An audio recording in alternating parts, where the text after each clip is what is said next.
Okay, let's dive into this. Welcome to today's Explainer, where we're going to radically shift how you view scaling a business. Seriously, we are totally moving away from that exhausting emotional hustle, the endless grind and those vague hopes of making it. Instead, we're going to break down a highly structured, strictly math-based framework for sustainable business growth.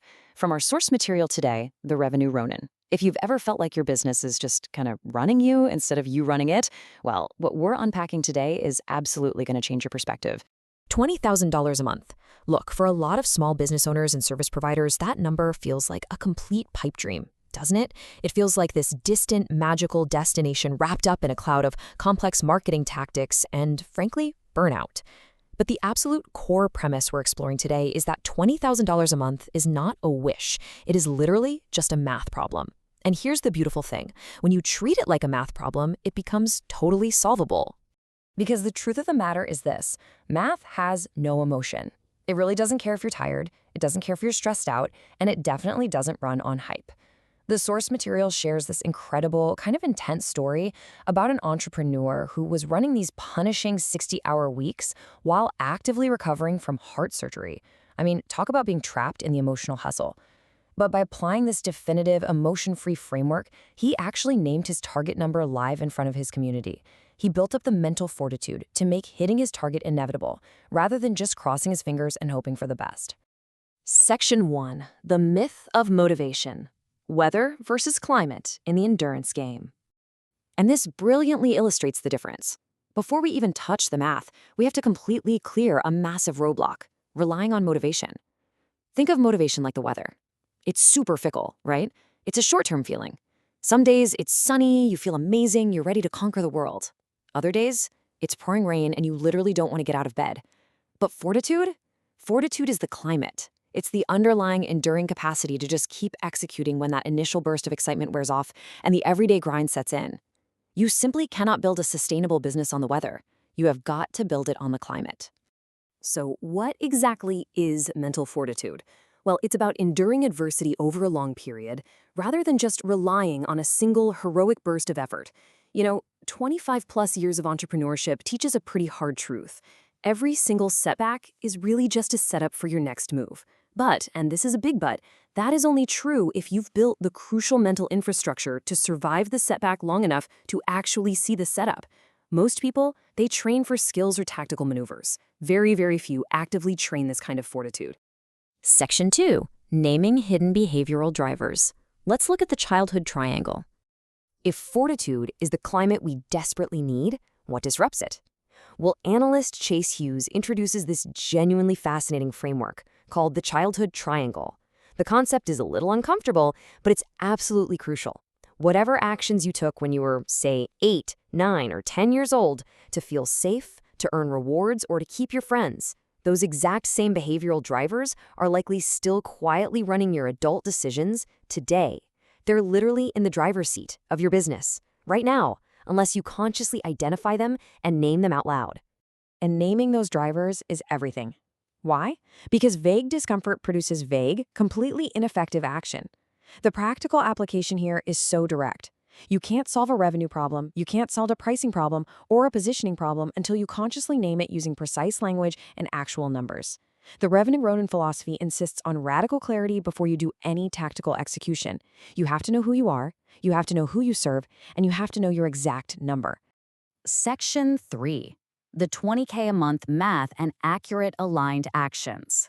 So, the crucial point is, once you have that radical clarity and you've finally named the problem, all that murky emotion just drops away and we are left with the absolute best solution: unambiguous revenue math. Look at this.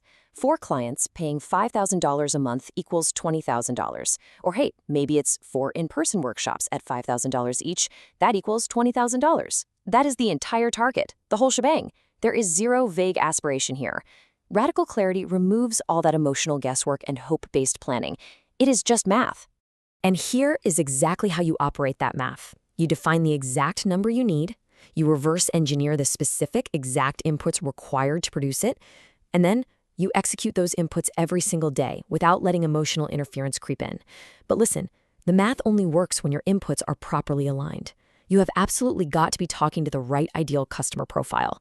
Because if you're talking to the wrong prospect, I don't care how hard you work, no amount of effort or hustle is going to fix a fundamentally misaligned conversation.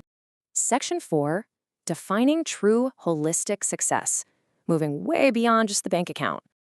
Now, what's really interesting about this slide is how it frames the bigger picture. Because as we master the math, we have to heed a pretty stark warning. Hitting your revenue number at the cost of your health or your relationships means you haven't actually won. True, holistic success requires balancing these 4 areas simultaneously: your mind, your physical health, the business itself, and the bank account. If even one of these slices gets depleted, the whole wheel starts to wobble. Remember that founder recovering from heart surgery we talked about? That is the real lived tension between ambition and sustainability. The goal isn't to avoid hard work, it's to build the discipline that makes hard work actually sustainable.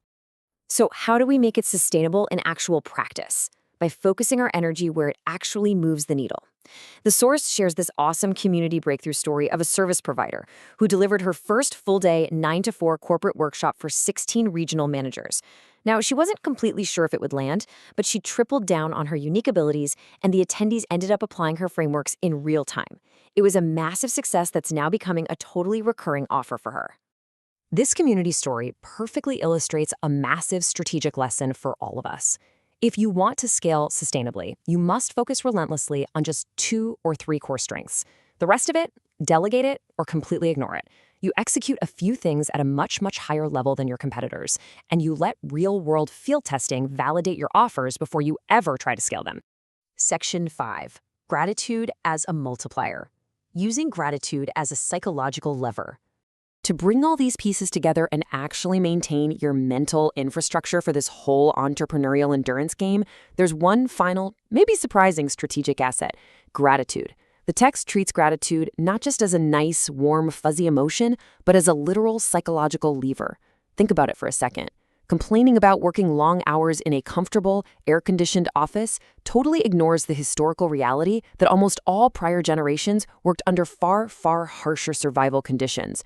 Reframing your modern complaints through the lens of historical gratitude doesn't eliminate the difficulty of running a business, of course, but it entirely changes your relationship to that difficulty. Let's move to and see how this builds into the ultimate perspective check. The source closes with what they call a legacy phase. 4 end-of-life questions to put our daily grind into profound, massive context.